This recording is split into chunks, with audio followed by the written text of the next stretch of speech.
in the criminal trial against President Trump. Apparently, a juror alerted a relative, his cousin, about the verdict a day before the verdict was delivered, and then that cousin of the juror posted on Facebook that Trump was going to be found guilty. It's unclear as to how this could possibly impact the ongoing legal proceedings. Judge Juan Merchan notified Trump's attorney, Todd Blanche. What do you think about this? Is this a big deal? Lydia, this is a huge deal. I've been saying this from the beginning. This was a rigged trial from the beginning, and now we're going to see it was rigged all the way to the end. We need more information about this juror to make sure that there is a relationship, or if this was just some random troll on the internet. I would tend to believe this is not random. There is a relationship. That judge would not have sent notice to Todd Blanche, former President Trump's attorney, if there wasn't more evidence or something that was troubling. This needs to be a mistrial immediately. This judge is now going to be on the hook, and every single person is going to be watching, because we know in jury instructions, you're supposed to be very particular about the evidence that you're talking about, and that stays within the jury room. Wow, that's incredible. Mehek, also, I want to stay on another case, Hunter Biden, federal gun charge case. All signs, they're pointing to a guilty verdict there. I mean, this case also reiterated what we already knew. The laptop from hell, it is real. It was a key piece of evidence. Also testifying, Haley, the, widow, sister-in-law, crazy. What do you think? Could this possibly have an effect on the Biden campaign? I mean, I'm even wondering, could Joe Biden use this as an excuse if his son were to go to, prison to drop out? What do you think? Lydia, this case is such a bombshell right now, because remember, it's not that Hunter Biden is a cocaine addict and lied and committed a felony, lied to the American people, hasn't shown up for congressional subpoenas.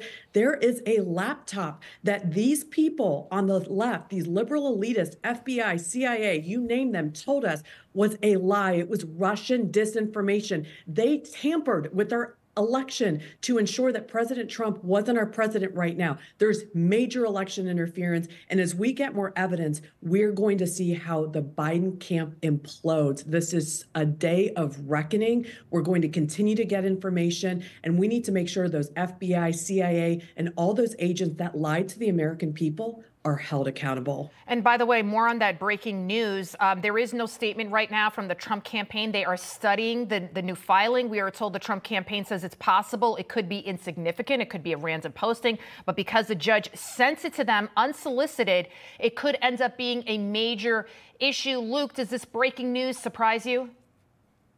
Not exactly, but I would say that up and down the nation, when you are looking at the lawfare that is being utilized against President Trump, when it comes down to the November election, that is the ultimate verdict, that is the ultimate outcome. There's going to be twists and turns in every single case up until that point. But you were also just talking about the Biden case, with the Hunter Biden case. We should also be talking about a double standard between the Trump case and a Joe Biden case, but there was no Joe Biden case brought. And I'm referring to the document scandal that happened with Joe Biden, because there was a double standard in the prosecution that happened there. We literally had the exact same thing that was accused, but Joe Biden had documents going back to his time in the U.S. Senate, and when he was vice president, probably had documents like General Cornwallis's troop movements, because he's been in office for such a long time. But he never had unilateral authority as senator or vice president to declassify those documents. So when we're discussing lawfare against Donald Trump, we can't overlook the fact that there should be cases that are brought against Joe Biden.